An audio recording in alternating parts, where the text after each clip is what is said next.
Welcome back, Kevin's Mobile Repair.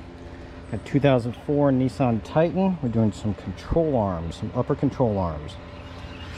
Alright, this is the driver's side. Bolt right there, nut right over here behind this little panel. Nut right here, bolt right here, castle nut right here. To get to this one back in the back, 19mm holds the nut right here, so you need a wrench to hold it, and then a 17mm bolt back here. I took these two 10s for the brake lines, moved the brake lines out of the way. I was able to get a short 1/2-inch socket on the 17 in order to be able to break it loose. It's really the only way you're going to be able to get to it back there, because that thing's in there stupid tight. The one on this side, a little bit easier. Got everything up top. Took the air filter housing, and there it all is right there. So that one's a whole lot easier.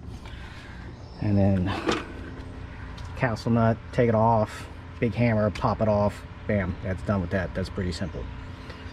So the other side is going to be roughly the same, except for I'm going to have to get everything underneath on both sides, because I don't think there's a way to get anything from up top, but I'll double check.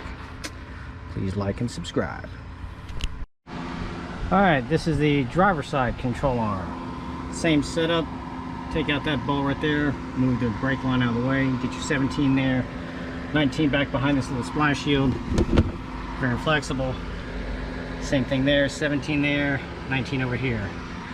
I had to use my big breaker bar in order to get that one loose, because that one was stupid. But other than that, got them in, got them done. Do not believe you're going to need an alignment for this when you're done, because it's a caster and camber type issue, not a tow with tie rods. Please stay tuned. I'm going to have